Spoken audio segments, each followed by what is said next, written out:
Hello, hello, hello. Pleasant good night to you. Happy Monday evening. And how are you? How is your evening? All right, welcome to the Hour of Restoration, brought to you by Ministries Without Boundaries. Ministries Without Boundaries is a 501c3 nonprofit organization. I'm Jasmine Gordon. As always, I stop by to encourage somebody, to empower, to enlighten, and to declare restore in Jesus' name. With this evening segment, I hope at the end, I hope at the end of this evening's segment, somebody's lives or mind will be transformed. Indeed, it is time for everything that was stolen or held captive to be restored. See, for too long, you've been walking around empty-handed. You have lost so much. So many things have been taken away, so many things have been stolen, so many things have been stolen, so many things have been hijacked, so many things have been held in bondage and in captivity. But I stopped by this evening to share with you, it may be your marriage that's been going through turmoil at this time, or you are considering getting married. You desire to get married. And as COVID, there are many people who are saying that because of COVID, they have drawn closer to each other. And on the other hand, you'll hear others say, because of COVID, the divorce rate is heightened. But I would like to share with you 10 tips, and it's not limited to. I'm sure there are way more than 10, but I'd like to share with you 10 tips to keep the fire in your marriage. Divorce is not the answer. Divorce is not from God. A lot of people have gone through divorce. I'm sure they hate it. And if it was up to them, the relationship would still be ongoing. But things do happen. And divorce happen especially when God is not in the midst. It's a triangle. You, the wife, you're on one side of the base. The husband is on the other side. And unfortunately, we tend to put our friends or families or someone else at the pinnacle instead of God. And because of that, you'll find the divorce rate skyrocketed.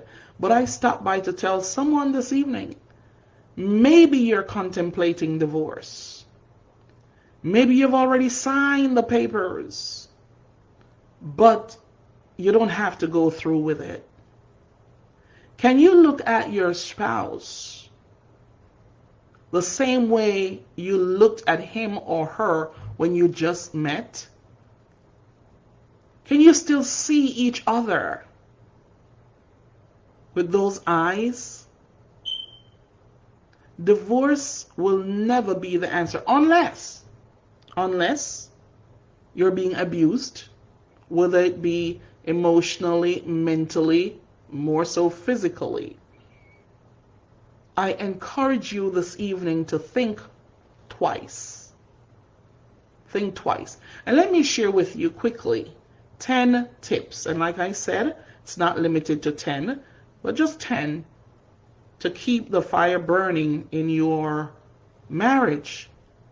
And I'm sure if you would follow these 10 things or do these things, they're common things that we know to do off the top of our head, but do we do it? No, we don't. But I guarantee if you do, you'll keep the fire burning. First, number one, be respectful to each other. Not because you have her now or have him now, you think, okay, now you're equal so you can talk to him or her any old way. No, it doesn't work. You're still dealing with human being. Number two, be honest with each other no matter what. Avoid keeping secrets. And when I said keeping secrets, I'm not telling you, things that happened to you from you were a toddler, or, to bring it up now. There are some things better left unsaid, but I'm talking about in the marriage. If you know you have to keep a secret, don't do it. If you know whatever you're going to do, you can't tell her or can't tell him, then don't do it. So be honest with each other no matter what. Avoid keeping secrets. Number three, learn to forgive and learn to compromise. You are not perfect. He is not perfect. She is not perfect. The same way you would like God to forgive you, so you should forgive each other.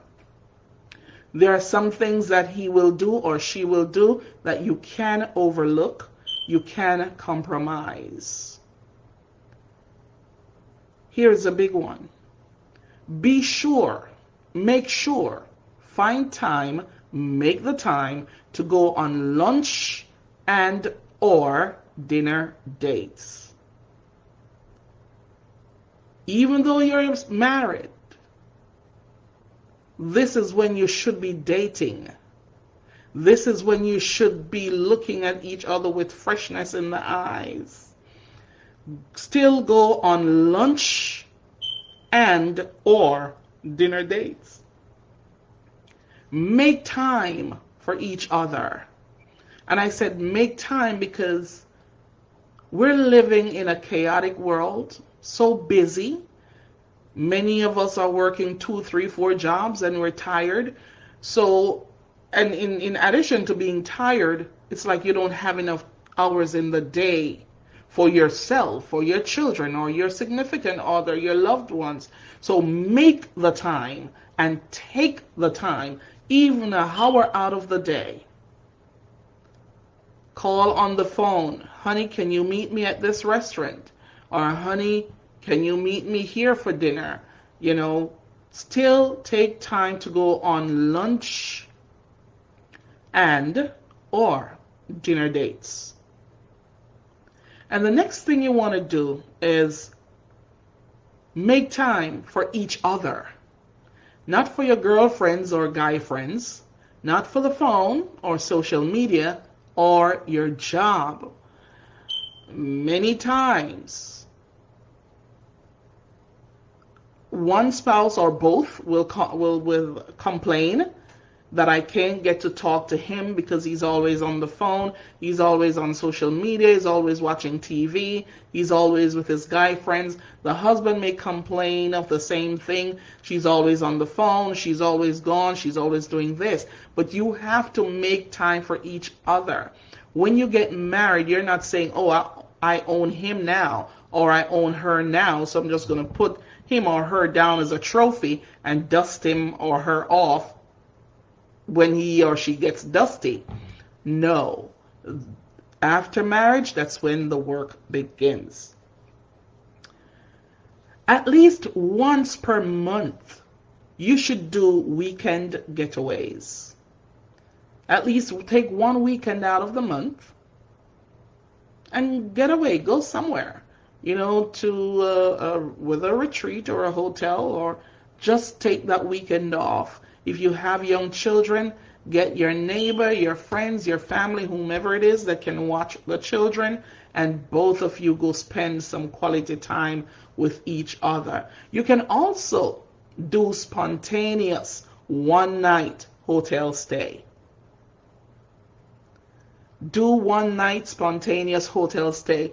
Let's say you're the husband, the wife is home. You can pull up at the gate, call her from downstairs, and just start with that chat with her and said, you know what, honey, what are you doing? I'd like to take you out tonight. Just get whatever you want to tell her to take. Hey, and you just drive. Honey, where are we going? Well, you'll see. It's a surprise. You just go book into a hotel. You're married. You're legal. Go book into a hotel for the night and enjoy each other's company. So another way you can keep the fire burning in your marriage is just do spontaneous one-night hotel stay in addition to the weekend getaway. And both of you, I'm not speaking to just ladies and I'm not speaking to males only, I'm speaking to both. Keep your environment neat and clean. Keep your environment neat and clean. Ladies, if you're home, you know what's supposed to be done in the house. Men, if you're home, you know what the household needs. And, you can clean up after yourself too. Yeah? Still treat him. Ladies, still treat your husband as you did when you were a girlfriend. Can I let that one sink in for a minute? Still treat him as you did when you were the girlfriend. And men, still treat her as you would a girlfriend. It's so unfortunate. And what a wife is a legal girlfriend. A husband is a legal boyfriend. So can you look at each other, through those lenses? When you're a girlfriend, you tend to go bend backwards to do and overdo. And when, as a man, you tend to treat your girlfriend better than you would your wife at home. So if you see each other and still treat each other like a girlfriend and a boyfriend, then hey, tell me why it wouldn't last. I'm speaking tonight to individuals who are married and the fire seems as if it's being put out and they're about to go through a divorce. I stop by to say divorce is not the answer. And if you're not married but desire to be married, when you're married, you can apply these things and more. All right? So still treat him as you did when you were the girlfriend. And sir, still treat her as if she's the girlfriend. And most importantly, be sure to do devotions together. Pray together. Fast together.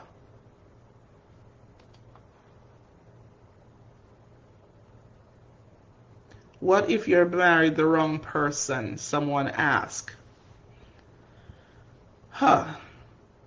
If you are married to the wrong person, which is possible, and many times a lot of people fall in that trap, but there's nothing too hard for God to do.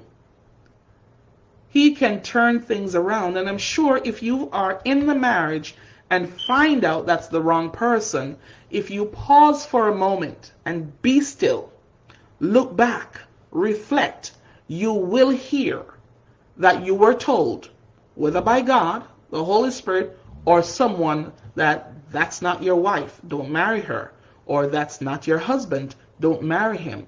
And many times we get into trouble because of our emotions. So hence, we end up with the wrong person. But like I said before, all things are possible. If you see each other now, because you married the wrong person, it's a reason why you became attracted to that person in the first place to even get to marriage. So now you have to make do with what you have. You have to make do with what you have. So what are you going to do now? Now you're going to go back to God and say, God, I know you were telling me not to marry her. I know you were telling me not to marry him. But here I am. I disobeyed, and I know there will be a consequence. But God, I know you don't like divorce. So I'll work it out. Can you help me? And if it's a him or a her, whoever is having the issue, just go to each other and say, okay, this is the issue. Because if you're feeling that, 10 to 1 chance, if you're the woman and you're feeling that you're married to the wrong person, he may be feeling the same thing, that that's not my wife, I shouldn't have married her. And if that situation is not dealt with on time or not communicated, then it's only going to get worse. Things can change, things can turn around if you approach it from the godly point of view. From the godly side of it, if you approach it that way, it can turn around. You can grow to love each other. A lot of people get married, one person is in love and another one is only tolerating and said, okay, like I think a few nights ago I did 20 things to know before you say I do. So a lot of people, especially women, unfortunately, we're tolerating and thinking, okay, our love will grow. And sometimes it will, sometimes, and it can, but are we patient enough? Are we patient enough? Because once we find out that something is not going right, as human beings, the eyes start looking elsewhere. Am I right or am I right? Unfortunately. So if you find out that you're married to the wrong person, God can turn it around if you wish. What do you say about that, Sister Ruth? Did I answer that? All right, so tonight we are talking about, I'm sharing 10 tips, but not limited to keep the fire burning in your marriage where you don't have to get a divorce. You can talk to each other. Communication is another big thing. Not just mere talking, but communicating. Because you can talk all day long, all night long, but if you're not communicating, and most of the time in a relationship when people are married, you find out now they don't have a dialogue, it's only a monologue, and that does not work. It takes two. It takes two. So, if you're passing by and you're about to go through a divorce, think twice. Divorce is not of God. We already know that marriages are under attack. Marriage is a union created by God. The devil doesn't like it, so he intervenes and he causes chaos in the family, in the relationship. Well, I can't stand him, I can't stand her. Oh, I can't stand to look at him, I can't stand to look at her. All of that, does that sound godly? Think about this. The way you're feeling about your spouse right now, your husband or your wife, think about it for a minute. Is that godly? Well, I'm falling out of love. Were you in love in the first place? What I know for sure is that when you love someone, you never stop loving them. Even when you physically can't get along and can't be in the same space, you can't stop loving them. So there's no such thing as falling out of love. If you're falling out of love, that means you weren't in love in the first place. It's been said that infatuation lasts anywhere from 1 day to 36 months. So you can truly say you love someone when that love or that relationship goes through the ringer and stand the test of time. Divorce is not the answer. Separation is not the answer. However, I strongly believe that some relationship needs a holiday, needs a vacation, need time apart from each other to think things through, think things over, how best we can handle this. If both of you cannot sit down and communicate and work it through. And I strongly advise counseling, if your pastor can't do it, or you find a professional counselor. But make divorce the last resort. Yes, the Bible does give permission to divorce under one condition: if there's fornication, if there's adultery in the marriage, then you have the right to divorce. When Moses told them that they could divorce, and Jesus was saying, and the disciples and the Pharisees and Sadducees, they had an issue with that and saying, but Moses said you could divorce, give them a written bill of divorcement. And Jesus said that's because of the hardness of your heart. So even though your husband or your wife may be caught in adultery, you can still forgive him. You can still forgive her. You can still come together and talk about the situation. But Sister Jasmine, what if he doesn't want to talk? What if she doesn't want to talk? The Bible says if the man want to leave or if the woman want to leave, let them go. Let them go. But still be prayerful. Still be prayerful. Pray for your spouse. Pray for your marriage. Pray for your relationship. Because you know right away that there is an interference, a spirit of interference there. Whether it stems from lust or a three-party interference. And one of these evenings we will be talking about lust. Did we? No, I talk about stronghold. I spoke about stronghold of the mind. I will be talking about stronghold of the flesh. And lust as well, as the Lord leads. So if you're passing through on this evening and your relationship, your marriage is in turmoil and you're thinking of divorce, I'm asking you, please stop. Pause for a moment and ask, is this of God? Is this what God wants? But he's beating me. She's beating me. He's physically abusing me. Then I'm going to tell you, walk away. Walk away. God will fix it and God will work it out. You're not going to stay there and be a doormat, even though you're supposed to be submissive, not a doormat, not a punching bag. So you have women who beat men too.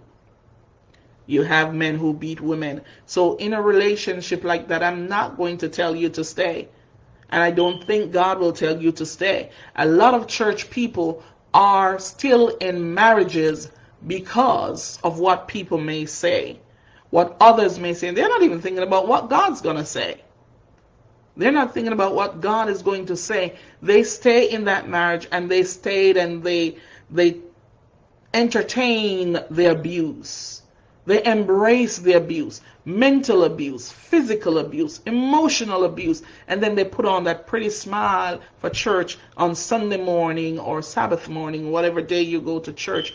But I stopped by to encourage you this evening. Divorce is not the answer. You are the one wearing the shoes. You know the pinch. You're the one going through it right now. I don't. I don't know the depth of your pain. I don't know the depth of your struggles. I don't know. Someone may say, well, I'm divorcing my husband because he's having extramarital affair with another man.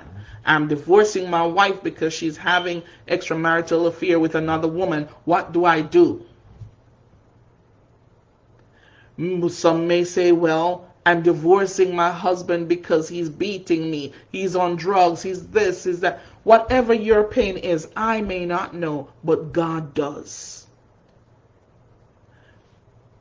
Some extremes will take extreme measures.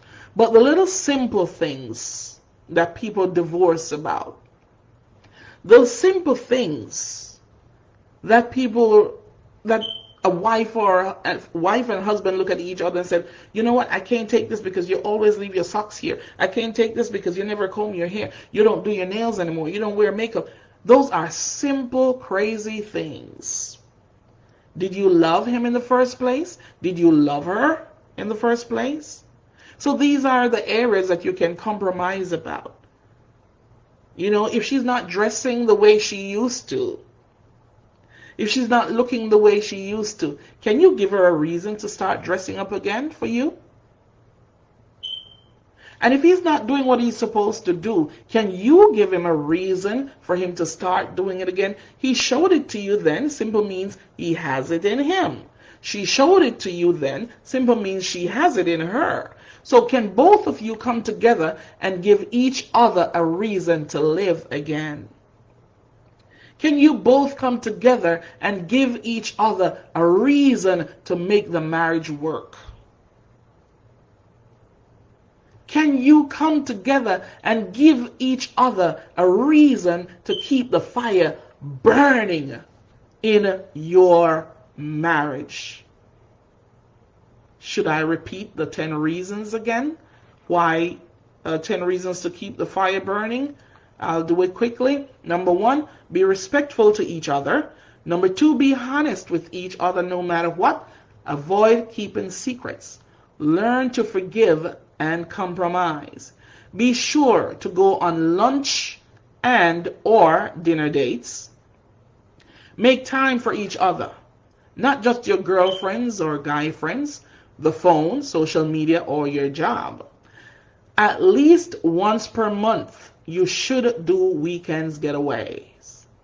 You can also do spontaneous one-night hotel stay. Pull up at the gate and call from downstairs, honey, I'm outside. I want to take you out tonight. Okay, get ready, I'm waiting. And you just go to the hotel room. Okay, keep your environment neat and clean. Still treat him as you did when you were a girlfriend. Sir, still treat her as you would your girlfriend. Still treat your wife as you would your girlfriend. And wife, treat your husband as you did when you were a girlfriend. And the most important, you must have devotions and prayer time together. So those are the 10 tips I want to leave with you this evening to keep the fire burning in your marriage and to say no to divorce. Divorce is not a pretty thing. It's not easy. It's not nice. It doesn't feel good, I'm sure. So, can you think twice this evening? Can you have a meeting with your other half? If you're a man and you're listening to this, can you go home, call your wife, and have a decent communication with her about your relationship? And if you're a woman listening, can you find a way to get your husband's attention? Not when he's mad, not when he's angry about something. Try to get him in that good mood and approach him when he's in that good mood and say, honey, you know what? I have something I want to talk to you about. Not with a stern voice or a stern look. Make sure you put on that happy voice. So this way he won't put up his antenna thinking, oh, okay, what is she coming with now? Just come with a happy voice as if it's nothing. It's nothing. Honey, let's talk about, you know what? I want to run this by you. Yeah, how about those words? Honey, I would like to run this by you to see what you think about it. Let's take a walk to the park. Let's go somewhere, on the ocean side, the boardwalk, and do something fun. So don't attack him. See, he will say, whatever your name is, I need to talk to you, and you're ready to sit down.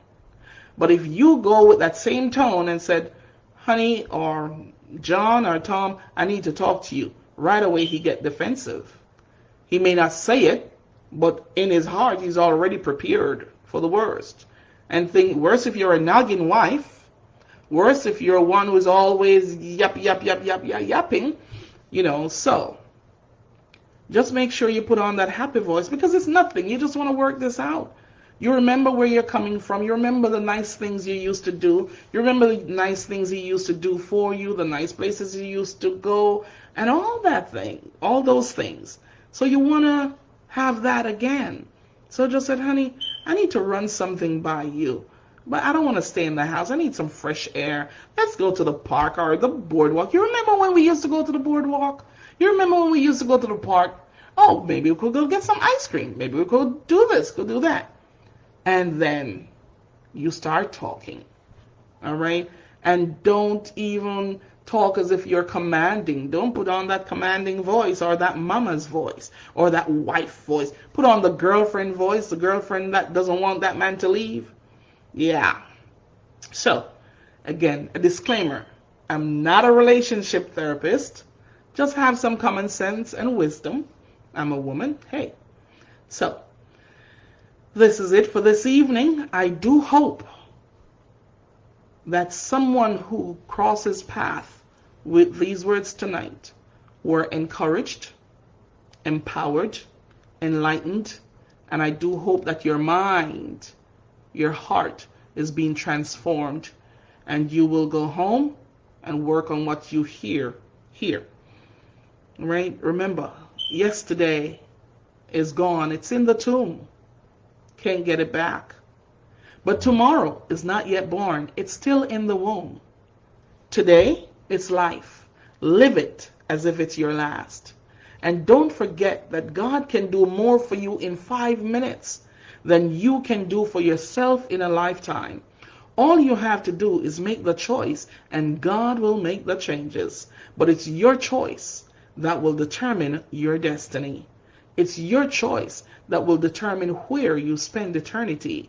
It's your choice that will determine with whom you spend eternity. Good evening to my mentor, Miss Rashika Lyman. Good evening, ma'am. Miss Winsome, all the way from the UK. All the way from the UK. Pleasant good evening to you. Would that be evening? Let me see. You're 5 hours ahead of me, so maybe morning? Yeah, morning for you. So good morning to you, Miss Rashika, Miss Ruth Bailey. Thank you guys for keeping me company. Thank you so much. And may God continue to bless you. Once again, I'm Jasmine Gordon saying good night.